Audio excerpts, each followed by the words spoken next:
This is Vibe Science, a top 100 wellness podcast presented by the Radcast Network, breaking wellness barriers and making health truly personal. Here are your hosts, Ryan Alford and Chris Hansen.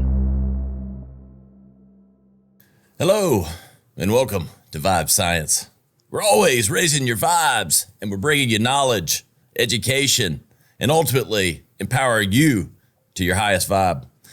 I'm Ryan Alford, your host, and my co-host, Chris Hansen's down in Miami. What's up, Chris? What's up, Ryan? How are you? I'm good. I'm going to talk sensibility today. I like being sensible. You know, men are typically kind of black and white. At least I am. Maybe to a fault. So, I like sensibility. Let's get things out of the way.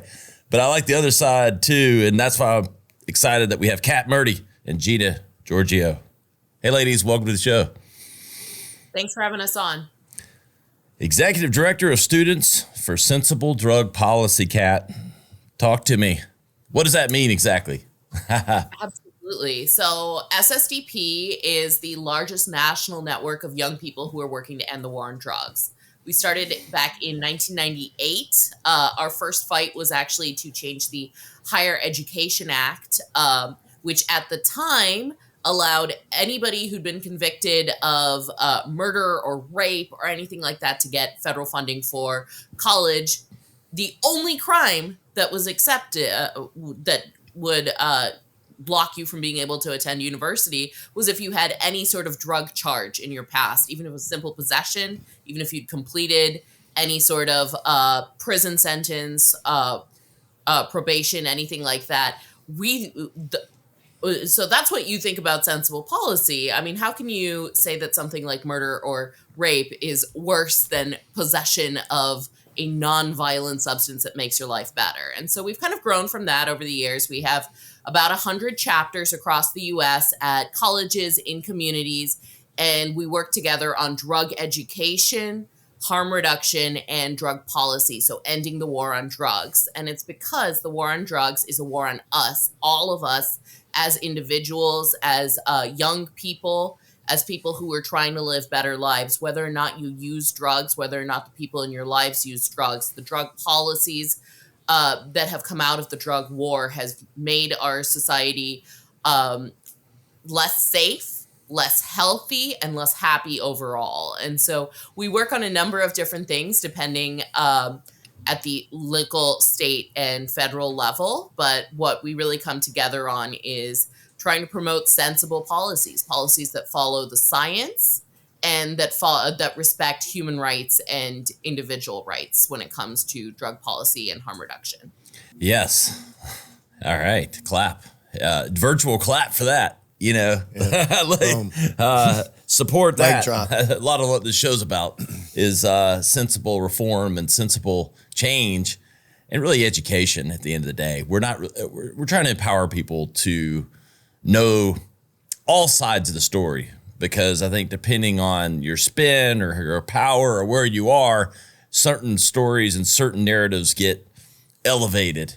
And it's interesting. I remember growing up as a child, and I think was it Nancy Reagan? I mean, doing the war on drugs. That's kind of what I remember. And I like Ronald Reagan as a president. It's like nothing negative, but it's more like I remember that being ingrained in my head. The egg in the frying pan. Yeah, I remember that one when I was young too. This is your brain. Yeah, dare. Yeah. We actually had our 2010 conference in San Francisco, which was my first major conference I attended when I was just out of college, was This Is Your Brain on Drug Policy. Yes. It's a complex, and it's complex. I have 4 boys. They're all young, 13, 15, 12, and 8. And, you know, I don't want my children doing drugs, but I also believe that there could be sensible policies and ways to educate, and not all drugs are created equal. I think that's a lot of this, right? I think that's true. I'm a mother too. This is something that certainly impacts me, something that I think about a lot. So the war on drugs impacts everyone, whether or not they do drugs, whether or not they personally want other people to do drugs. When we're talking about decriminalizing drugs, and we do at SSDP support decriminalizing all drugs, it's not the same as saying that everyone should be doing all drugs. There are, there's different drugs might have different benefits and different negatives for different people in different settings.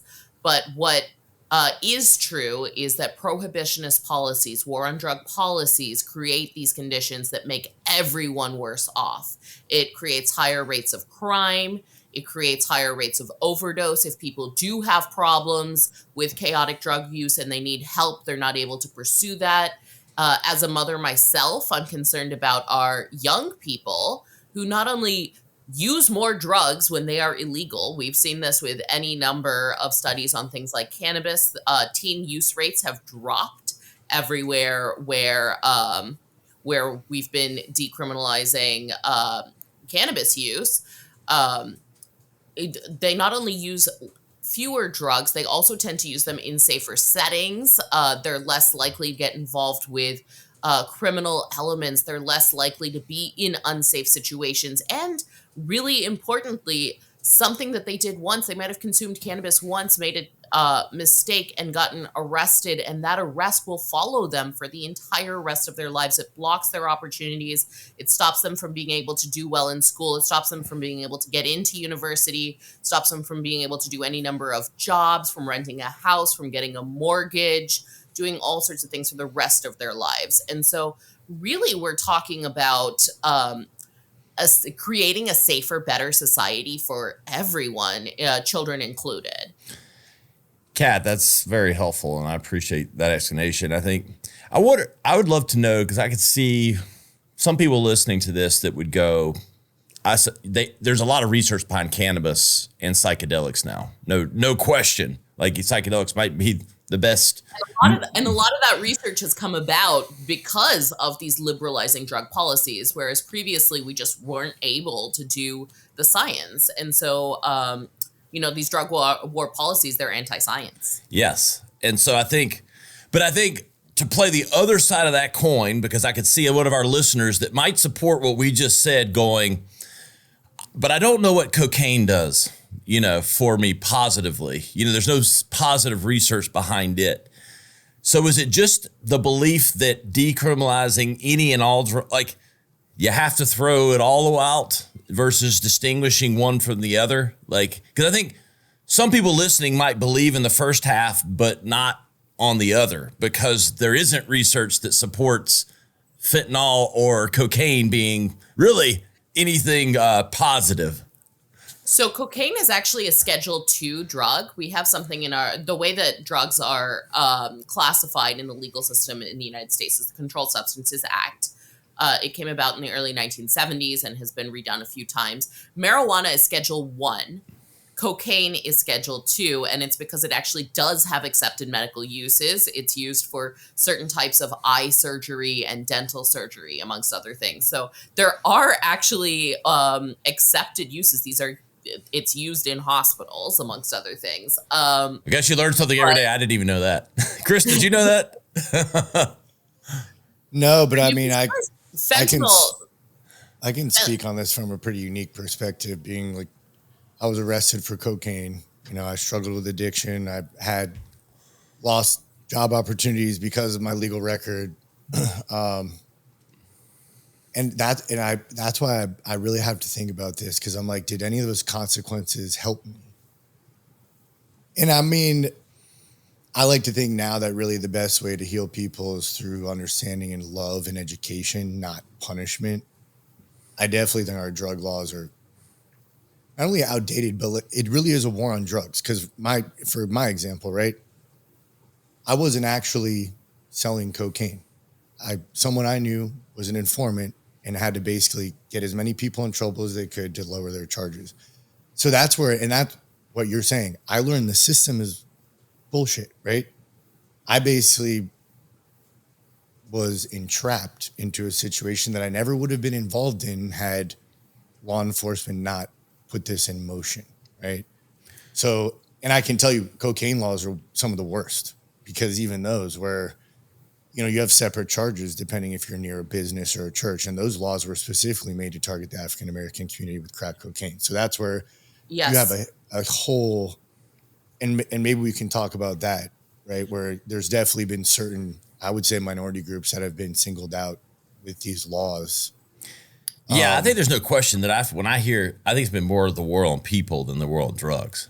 You know, I mean, the war on drugs is a war on people. That's why we say the war on drugs is a war on us, right? Because how many people have been sent, substance and who gets hurt? Right, jail isn't going to rehabilitate anybody. I'll be the first to say that. Jail in prison is not going to get anybody sober, at least for me, from my experience. I know it happens, but we need to change. We need to make changes. For sure. Yeah. There are drugs in prisons all across this country already, right? And even if that were not the case, they're not an appropriate model for mental health, for treatment of physical addictions, and they can cause worse problems. But also, once you go to prison, that really shuts down your ability to get other jobs. So it actually pushes people outside of what you were talking about, Chris, which does happen a lot of times.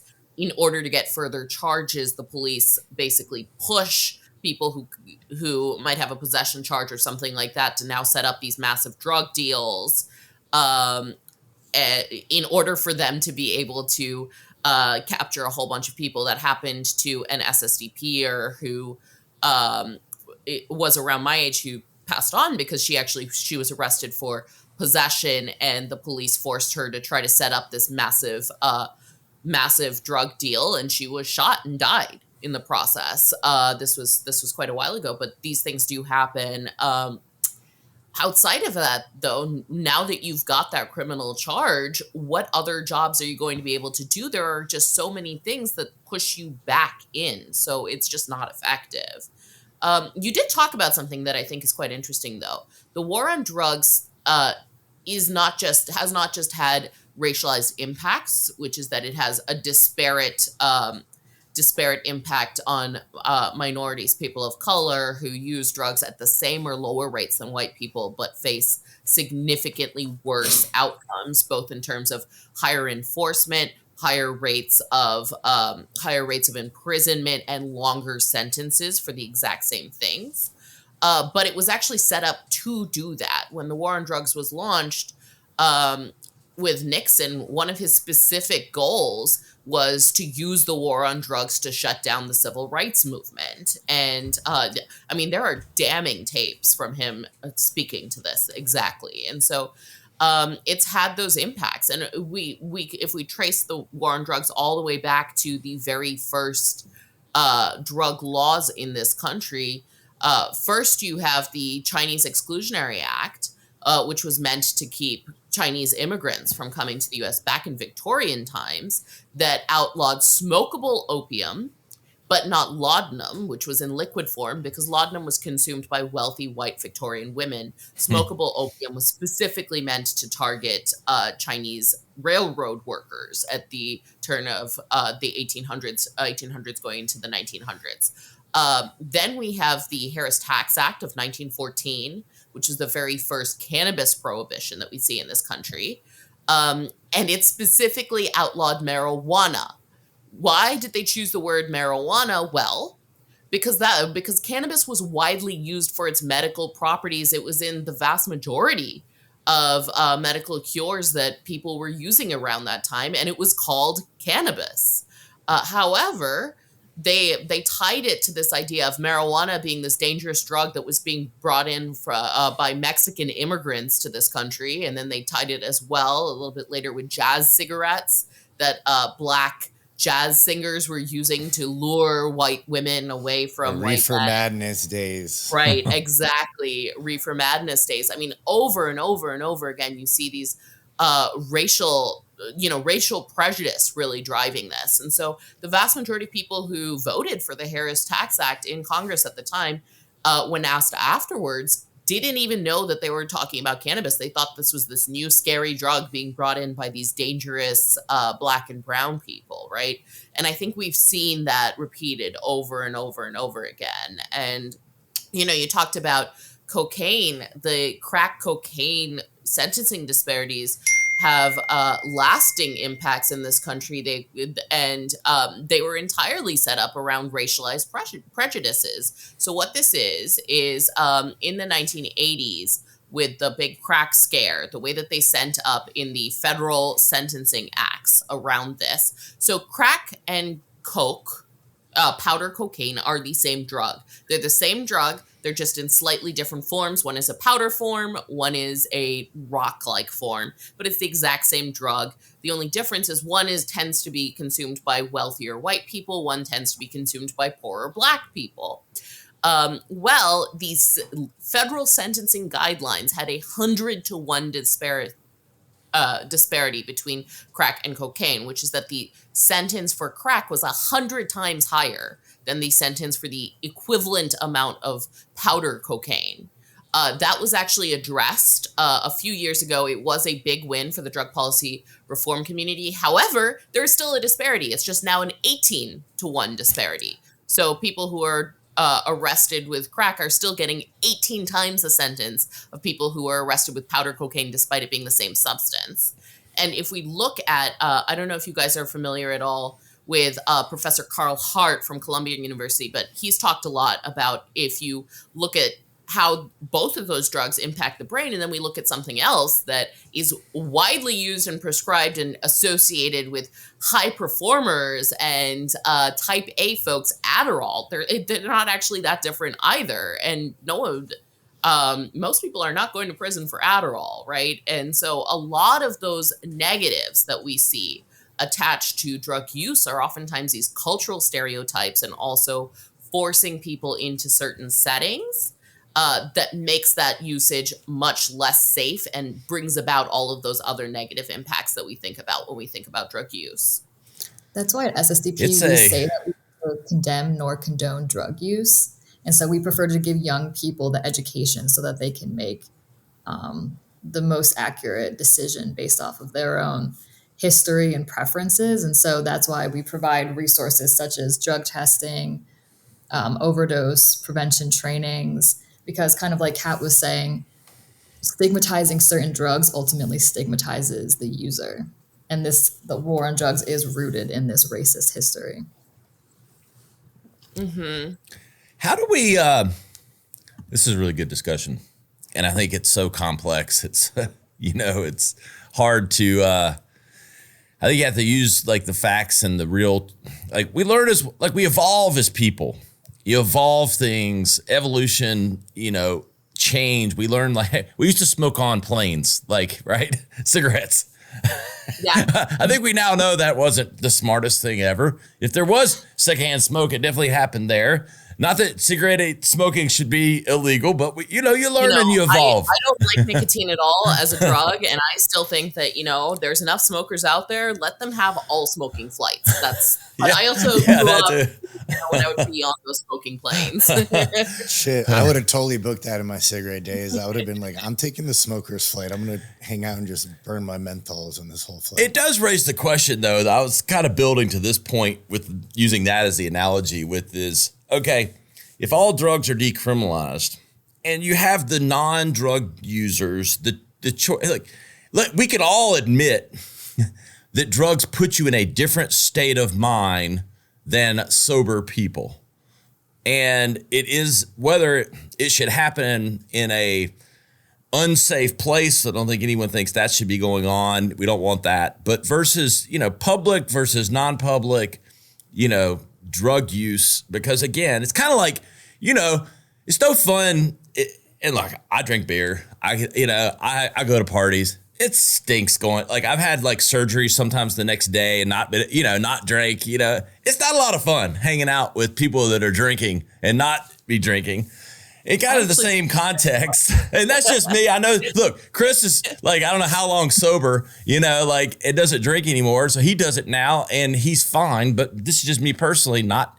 And so again, I'm building to a point here. It's just taking me forever to get there. How do we make people comfortable with that fact, and how do you separate it? I get the non-criminalization, but if everybody's just walking around smoking crack and it's okay versus people that aren't, how do you come to terms with that in sort of these policies? So there's two pieces there that I want to address. One is, what is sobriety really, right? Because I think that people sort of draw these artificial distinctions on what it means to be sober. You know, I'm sitting here drinking my coffee. That is caffeine is a drug that crosses the blood-brain barrier and does change not only the way that I perceive the world, but the way that my body is physically working right now, and the way that I might interact with other people. But we have decided as a society that, for the most part, with some cultural exceptions, that coffee is acceptable as a drug that we use regularly, and that we actually we associate with positives in our society, right? And there are several other things like that we might view that do functionally change how we see the world and not, but we don't really view them as drug usage, and we don't view them in a negative light, right? And if caffeine drinkers had to go through illegal methods to acquire caffeine, it would look quite different. But I also want to talk about what you're talking about.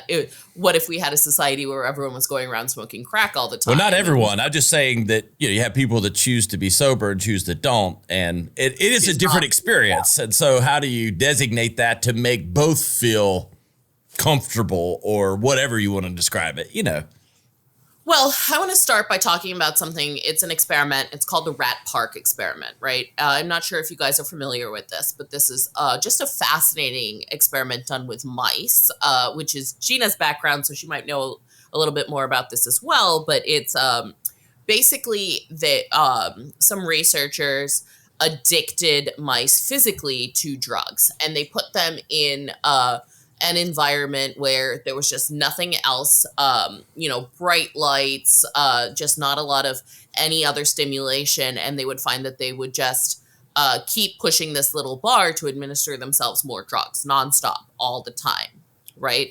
And so there's this physical addiction, and to the extent that they would even sometimes choose to push this bar over getting food or something like that. That's pretty bad. But then they take these same mice and they put them in what was called Rat Park. Now, Rat Park had a big social network of other mice. It had a lot of different things that were mentally stimulating, socially stimulating, that these mice could participate in. And they took these mice that had severe physical addiction to various types of drugs, and that had shown that they would pick those drugs over self-sustaining behaviors like eating, and they put them in Rat Park. And what they found is that over time, with that kind of social support, with all those other things around them, they started to engage in that and choose other things over hitting that bar. They were no longer just sitting there and hitting that bar. And I think that tells us something, right? And this is about, we talk about in the drug policy community and the psychedelic community a lot of times about set and setting. And we talk about set and setting in terms of there being times when it is better to use certain drugs and times when it is not appropriate to use those same drugs. And I think that this is a big part of it. But we also, if we expand that, it's also about the community itself, right? Do people feel supported? Do they feel like there are options for them in life? Are there other ways for them to find fulfillment? And that has a huge impact on whether or not someone will be doing drugs, right? Like, you can buy alcohol at any time of day, and some people are alcoholics and they do have problems with their lives because, well, depends on where you live. You can buy alcohol at any time of day, but it's relatively accessible as a drug. And some people are alcoholics. They have problematic behaviors with alcohol, and it can impact their ability to keep relationships and keep jobs and things like that. But the vast majority of alcohol drinkers are not going to be chugging beers at 9 a.m. on a Monday right before they have a big meeting with their boss, right? They just wouldn't view it as the appropriate setting. And so I think that there will always be people who struggle with chaotic drug use, people who struggle with physical addictions. But in a lot of cases, that comes because there is another vacuum in their life, right? They're not feeling, for some reason, they don't feel supported. They don't feel like they have other options. They're not really right with themselves. So I think addressing that is part of it. But I think also looking at whether or not the criminal model, which is what we have right now in some sort of idea for preventing that from happening. One, is it effective? Well, it's not, because a lot of drugs are very illegal and we clearly still see people doing them, right? But two, is that the model to help people who find themselves in those relationships with substances? And I think it's been pretty clear that it's not. And so again, it's neither condemning nor condoning drug use. It's not saying that, go do all the drugs you want all the time. That's just, honestly, I will tell you right now, a very bad decision. It's that some drugs can be beneficial for some people in some settings, and other times they're not. And do you have the knowledge? Do you have the support and the ability to make those decisions for yourself? Do you have access to the important research to be able to make those decisions? But also, are you in a situation where, when you find that you're not making the right choices around that, are you able to access better support? Are you able to find ways out of it? And that's something that can't happen in a prohibitionist setting. Yeah. I think this comes back to like norms, right? Like we kind of have norms of society that get established, and sometimes there's times to reconsider those. And I think that's a lot of what we're talking about here. Is like, are things that are established as norms, should they stay as norms? Should they be altered? I mean, I know that it goes deeper than that with the law and criminalization, but it's fascinating discussion, because there's truly a lot of complexity to it, to the societal impact. And I think anybody would argue this being sensible, that you want education to be available and aware, and kind of boxing these things up and packaging them as just purely evil criminal stuff is not effective in many ways. And I think it's finding the balance of what's effective with what, I don't know, our society is ready to take on. And I think it's having discussion like this. Gina, I know I cut you off a little bit there, but you're going to say something. No, it's okay. And Kat mentioned before the misconception that decriminalizing drugs will increase drug use. And I think we focus on the most extreme scenario, that if we decriminalize, say, psychedelics, everyone's going to be out taking psychedelics all the time. And that's not typically, even if you want to take a psychedelic, you really don't want to take it all the time.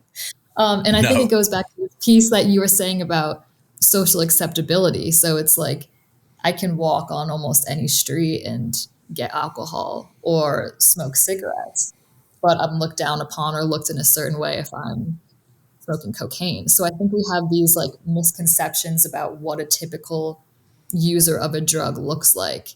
And then a lot of you mentioned nicotine. I do smoke cigars. I don't look like a cigar smoker. And I actually really changed my mind. Yeah, I changed my mind about tobacco in a lot of ways when I learned that they have really deep cultural and historical roots, and that tobacco is like the highest medicine in a lot of Native communities. So I think we're just not even, in some ways, we're looking at drugs from our present perspective without looking at like the rich history they actually have in cultural usage. And that does tie into the way that we've criminalized drug use, instead of creating the optimal scenarios in order for that usage, if people want it to take place. I think we've been focused on the wrong things because what all I keep thinking about is like my experience, right? Opioids is what got me hooked. Mm-hmm. And then for the next 10 years, it was anything, alcohol, cocaine, whatever. The pharmaceutical companies are the biggest drug dealers that are out there. More addicts are being created from their doctors than the street, right? Like, even if I know someone that smokes weed all day, it doesn't compare to opioid addiction. And to be fair, no one's going to get sober off opioids just because you're hanging around with healthy people. It's so fucking hard to get off that shit. So hard. Because I'm familiar with that model. I mean, I think, yes, after you get through the initial detox, like we need more resources to get people over that initial hump. That's the biggest problem. And that's where I see psychedelics really being the huge benefactor. But our biggest enemy is almost the government, right? And it's not even the laws of cannabis and cocaine and crack. It's the pharmaceuticals. It seems to be what's killing the most people, right? I mean, how do we fight the companies creating the biggest problem when they are on the same team Well, as the lawmakers? It's complicated, right? Because I think that there are a lot of scares about opioids, and with good reason. That is, the opioid overdose crisis is killing people throughout this country at high rates, and that's very concerning, right? Unfortunately, this has led to an attempt to crack down on opioid prescribing. It seems like it makes sense, right? Like, okay, well, if people are dying from opioids, let's make it much more difficult to get opioid prescribing. The Cato Institute, Jeffrey Myron did some research on this, where he was able to show that every time there's crackdowns on opioid prescribing, there's a rise in opioid overdoses following that. Because you're pushing people, many times people who have chronic pain, end of life pain, those kinds of things, that doesn't go away just because they can't get opioids legally. So now they're searching, and then now there's more of a black market push, and then that's when you start to not know what is in those drugs, right? And you start to be put in situations where you're not able to get help. I think that there's concerns about those, because sometimes those opioids are the best drug for the case. We talked about fentanyl briefly earlier, and fentanyl, when you do not want fentanyl, is obviously very bad. It is a very strong drug, and it kills a lot of people. There are times when fentanyl makes sense. It's actually prescribed frequently for women who are having emergency C-sections. That's often the drug that is used for pain management in that situation, right? Because you're cutting through layers of their body, essentially pulling them apart, pulling out their organs, and that's the drug that makes the most sense, that's safest for both the mother and the baby in that situation. So there are situations where that can be addressed. I think it is a concern. SSDP, we do a lot of drug education around opioid overdose reversal, as well as opioid overdose awareness. And a big part of that as well is drug checking for people who are doing drugs that they're not getting through their doctor, right? They need to be checking their drugs to see what is in those drugs. And that is a huge part of it, being able to see, hey, am I getting what I was told I was getting? And we wouldn't have these problems if we had a fully legal market where people could buy their drugs from a CVS. But we don't live in that. So how do we make sure that we keep people safe? Well, we make sure that they check their drugs for other drugs, such as fentanyl, which they were not expecting. And a lot of the lives that have been saved from overdose have been saved because people are getting access to naloxone and other opioid overdose reversal agents. They're getting trained in how to do it properly. And they're also increasingly checking their drugs for things like fentanyl when they are not expecting to have fentanyl, so that they do not take them and overdose. There is, however, I think some of the people who are worried about this opioid overdose crisis, they might start to try to push people into sobriety, try to push opioid users into sobriety. So a lot of times what this looks like is using higher doses of a drug like naloxone if someone is overdosing, or using some other drug for someone who's come in for an overdose, such as buprenorphine, Valtrexin, things like that. And what those do is they actually start to push the body into withdrawal. And so if they're not ready, if they're not in the space to be sober from opioids, they're now in a lot of pain. They weren't ready to make that decision. They're much more motivated to now go seek out opioids, and potentially in an even less safe setting. And Narcan will do that. Buprenorphine will not do that. Buprenorphine fills your opiate receptors. Well, afterwards, they're much more likely to overdose is the problem with that. If they then start using again, we see higher rates of overdose. Well, yeah, typically anyone returning from sobriety, you return to the amount and So that's what I'm saying. You have to get people in the right mindset as well and be in the right place. So it's difficult. These are difficult things. All of these drugs, like opioids, I think can help people and do help people a lot. But when they're in the wrong setting, when they don't know what's in it, when they're using it in chaotic ways, it can hurt people a lot. And so it's not the type of thing where we can have this one size fit all approach to fix the problem. Talk to me, Cat. I probably got another 5 or 10 minutes here, like about what you guys are doing specifically. I know you guys have some live, active court settings and things like that with psychedelics in particular. So talk about maybe some of the here and the now that you guys are doing. Absolutely. We are taking the DEA to court to keep psychedelic research legal. So DOI and DOC are two research chemicals that because they are not scheduled, they're not on the Controlled Substances Act, have become the de facto substances for scientists trying to understand serotonin in the brain. And they've been used in laboratories since the 1970s they've been seized by the DEA almost never outside of those labs. There's been no arrests in the last 5 years. They're really not used recreationally. And yet, in 2022, the DEA out of nowhere decided that they were going to add them to Schedule 1 of the Controlled Substances Act, which would effectively block all research. And there's been over 900 plus articles in medical journals, scientific journals, research articles showing that DOI and DOC and the research being done around them could really address massive public health problems such as anxiety and depression and opioid overdose and alcohol dependence and all of these types of things. So they really do have a whole lot of benefits, and putting them on Schedule 1 would effectively shut down that research that is being done and stop these potential cures from coming out to the American public. And so our Science Policy Committee, which is a group of largely PhD students, but also postdocs and other researchers who happen to be interested in the war on drugs and so do that work through SSDP,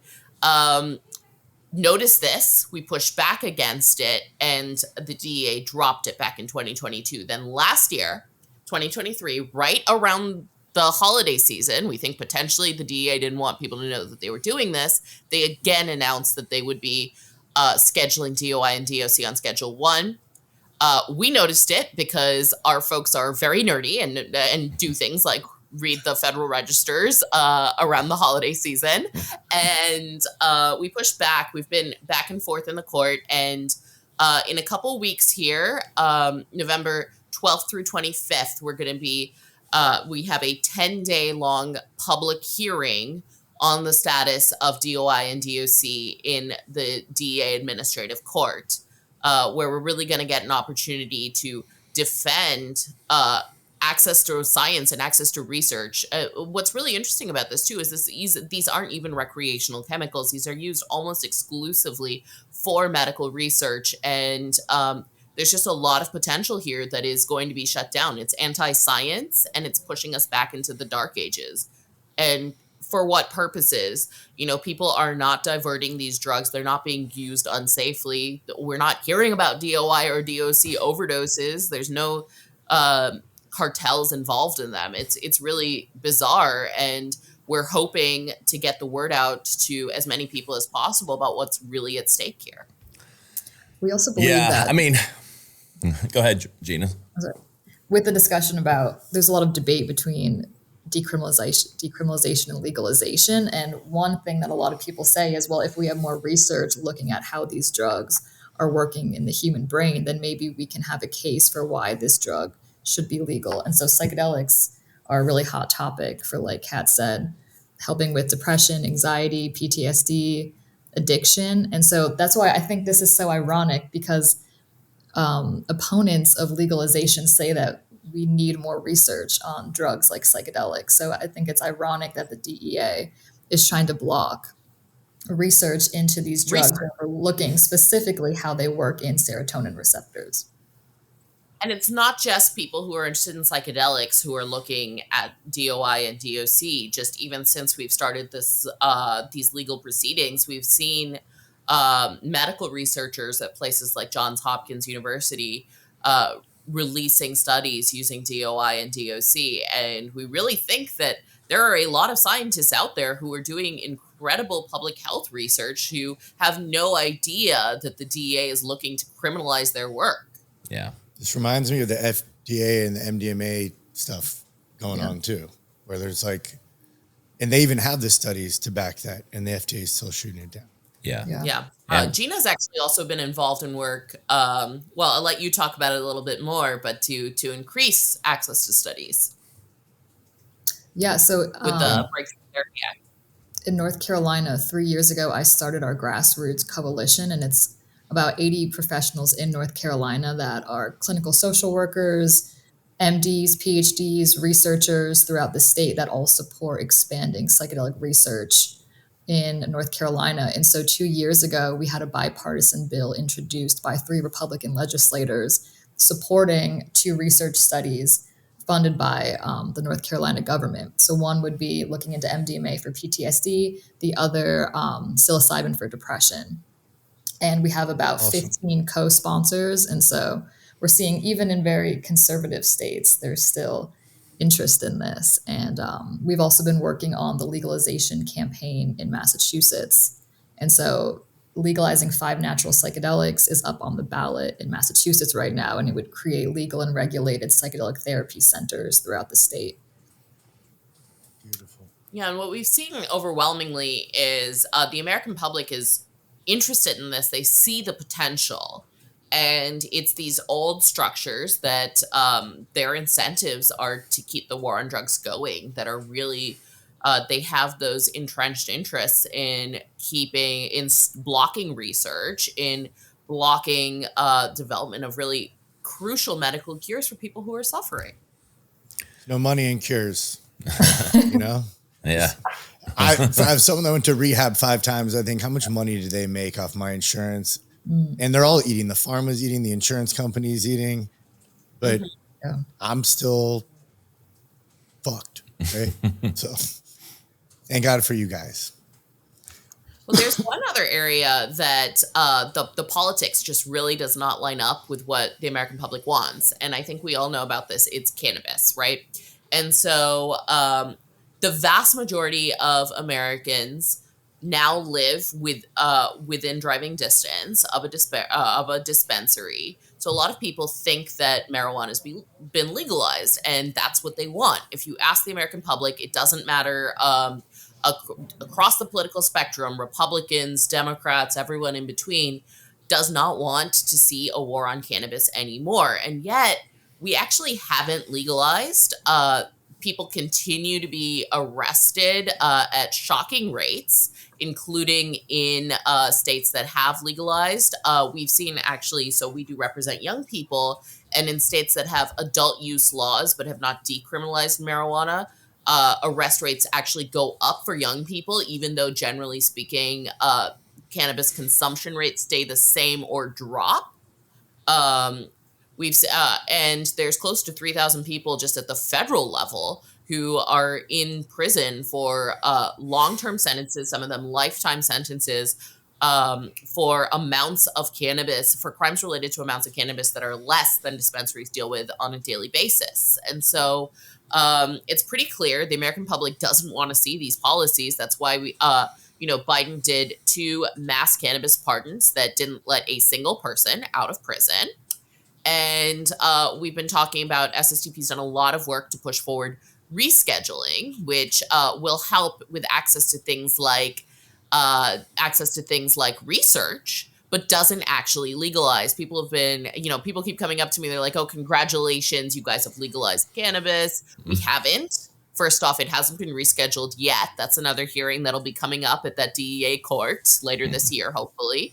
But even if we do, it doesn't actually make anything legal, including a lot of times the dispensary systems that we've been seeing in the states that people like and want to see more of. That's not legal under Schedule 3 either. And so that's another big disparity. So we're really pushing for the idea of descheduling. So that would be removing cannabis altogether from the Controlled Substances Act, That doesn't mean that there's no laws against cannabis, because there's so many in all of these states that would continue to exist. It simply opens up the ability for states and localities to set the laws more similarly to what the people who live there actually want to see, which is overwhelmingly not criminalization and not people going to jail for decades for a plant. It's quite fascinating, and this scheduling actually creates all these weird legal fictions. So, for example, there's this thing called dual scheduling. So, in certain states, we that have legalized cannabis, well, marijuana is still a felony. Well, what's the difference between cannabis and marijuana? Well, cannabis comes through a licensed and regulated dispensary, and marijuana comes any other way. And so, those are the kinds of things where there's this one clear thing that Americans want, and there's this one clear thing that their politicians are increasingly telling them they're giving them because they realize this is what they want, and yet we're still not delivering on it. So that's something that SSDP has really been very active on in the public comment period around rescheduling. We put out a public comment tool along with our allies in the United for Marijuana Decrim Coalition, and there was over 40,000 comments that came from the public calling for on the potential rescheduling of marijuana. About 70% of them were calling for decriminalization, legalization, and descheduling. And 25% of those overall comments, more than 10,000 of them, came through our tool. So this is something that folks are really excited about. This is something that we're really excited to engage with folks on. And it's across the left, it's across the right. We just need to get the laws in line with what Americans of all stripes really want, which is legalized cannabis and no one going to prison anymore, and people who have gone to prison being able to participate in our economy again, which they are not able to right now. Amen. Cat and Gina, it's a fascinating topic, and appreciate your work in it and your passion around it. Where can everybody keep up with everything that you guys are involved in and ways to learn more? Well, you can always find us at ssdp.org. Or follow us on social media, where we are all over the place. And I do recommend that you check out, if you want to learn more about DOI or DOC, that's up on our website, as well as our work on cannabis. And I wouldn't be doing my job if I didn't say we're doing a lot of work trying to change a lot of policies, and we're almost entirely grassroots funded. We're a small grassroots org, and please go to ssdp.org and donate to help us really change these policies and build a better world. Thank you, ladies, for coming on, and wish you the best of luck with future endeavors. And we'll have all the links to everything here and how to get involved on our show notes. Chris, any final words? Really appreciate you all coming on. It's such an interesting topic, and there's so much history to it, and I really appreciate you guys sharing some of that, fighting the good fight. Thanks so much. Thanks for having us. Hey guys, you know where to find us, vibescience.com. You'll find all the highlight clips, the links to everything we discussed, links to Gina and Cat's information, and how to get involved. You know where to find us, Chris Proby Hansen on Instagram. I'm at Ryan Alford. We'll see you next time on Vibe Science. The content discussed on this show is provided for reference and educational purposes. The content is not an attempt to practice medicine or provide specific medical advice. Always consult your personal physician for medical advice and proper diagnosis. Thanks for listening. This is Vibe Science. To learn more or watch full episodes, visit vibesciencepodcast.com. Here's to discovering your highest vibe